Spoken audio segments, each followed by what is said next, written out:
John Cornyn represents Texas in the United States Senate, has for many years. Again, Texas, the state that's being invaded by millions of people whose identities we don't know from the third world. So you'd think John Cornyn would be very concerned about the border of Texas, but not at all. He's concerned about Ukraine's border. He's so concerned about it, it's all he cares about, not his people, but people far away in a country he knows nothing about and whose language he doesn't speak. He's so concerned that he started attacking Ron DeSantis on Twitter because DeSantis didn't seem quite enough on board with the program.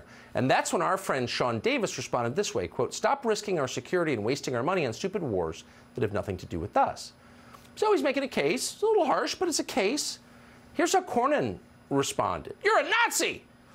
Quote, "Channeling Neville Chamberlain, I see," which, by the way, is not only a slur, but it's also the dumbest, most hackneyed cliche that any person could ever utter. You'd have to have a Wikipedia-level understanding of history to repeat what is effectively a slogan. You'd have to be dumb. Is he dumb? Sean Davis, CEO of The Federalist, he joins us now to answer that question. Sean Davis, thanks so much for coming on. I would expect a little more from an august United States senator than comparing you to Neville Chamberlain. You know, it's par for course with the Democrats. That's how they argue. Everyone they don't like is a Nazi, and everyone who disagrees with him is Hitler. I expected a little more from Texas's senior senator. But in his defense, it's not like he can really stand on his own record.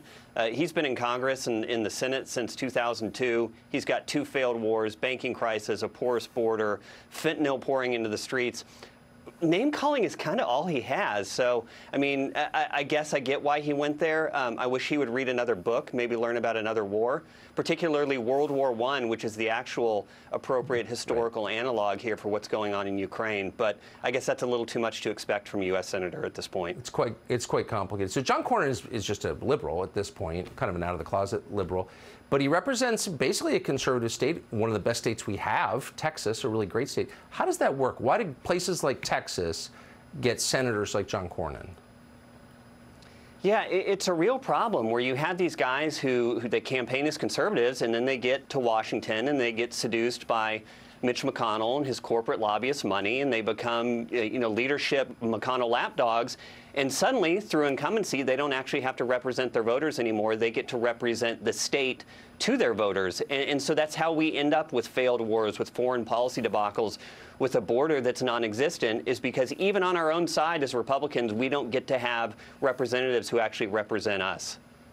Well, especially since there's an actual invasion going on in his own state that he doesn't seem to acknowledge. Sean Davis, I appreciate you coming on tonight with that update. Thank you. Thank you.